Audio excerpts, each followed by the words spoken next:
Welcome Tokyo.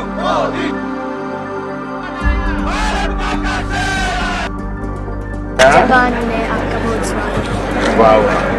Japan की फिजाओं में मोदी नाम की गूंज और नारों की गर्म जोशी के साथ प्रधानमंत्री नरेंद्र मोदी का भव्य स्वागत हुआ। वे जापान पहुंचे तो वहां रह रहे भारतीय मूल के लोग उन्हें देखने के लिए उमड़ पड़े। उनके पहुंचते ही जोर जोर से नारे लगाए जाने लगे।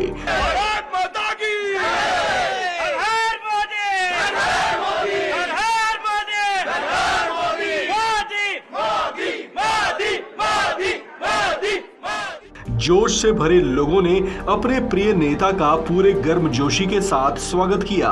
इन लोगों के हाथों में लहराता तिरंगा दिखाई दिया तो वे हाथों में बैनर पोस्टर थामे हुए भी नजर आए, जिसमें लिखा था, जिसने 370 मिटाए हैं वो टोक्यो आए हैं। प्रधानमंत्री मोदी राजधानी टोक्यो के न्यू ओटानी होटल में पहुंचे थे, जहां जापान में प्रधानमंत्री मोदी का अभिनंदन करने के लिए जापान के कुछ स्कूली बच्चे भी दिखाई दिए, जो अपने माता पिता के साथ पीएम मोदी का स्वागत करने के लिए पहुंचे थे।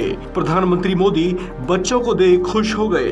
इस दौरान उन्होंने बच्चों से कुछ बातचीत भी की। इसी दौरान एक छोटे जापानी बच्चे ने उनसे हिंदी में बात की, जो सुनकर पीएम मोदी भी चकित रह गए। मेरा नाम मित्सुकी है, मैं ग्लोबल इंडियन वाह। पांचवी कक्षा में पढ़ता हूँ। अच्छा। जापान में आपका बहुत स्वागत है। वाह।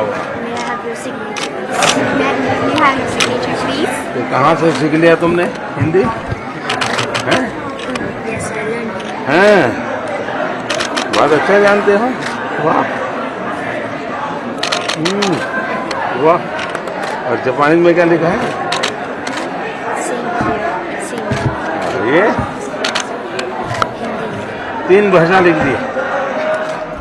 गौरतलब है कि 24 मई को क्वाड नेताओं का शिखर सम्मेलन होना है, जिसमें भारतीय प्रधानमंत्री नरेंद्र मोदी भी शामिल होंगे।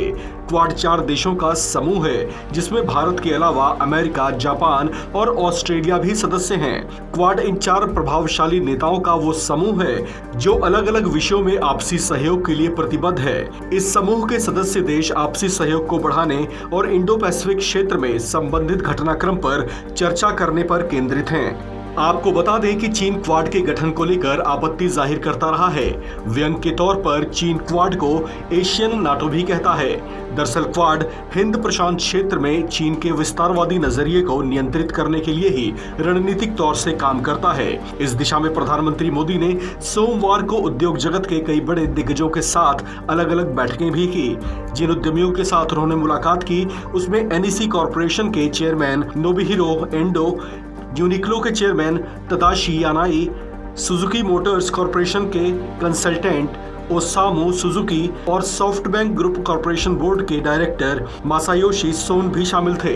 अब मंगलवार को क्वाड के सदस्य देशों का शिखर सम्मेलन होगा। बताया जा रहा है कि उसमें रूस यूक्रेन युद्ध के साथ साथ वैश्विक हालात से जुड़े कई विषयों पर भी चर्चा की जाएगी। इस खबर में फिलहाल इतना ही। बाकी खबरों के लिए बने रहिए वन इंडिया हिंदी के साथ।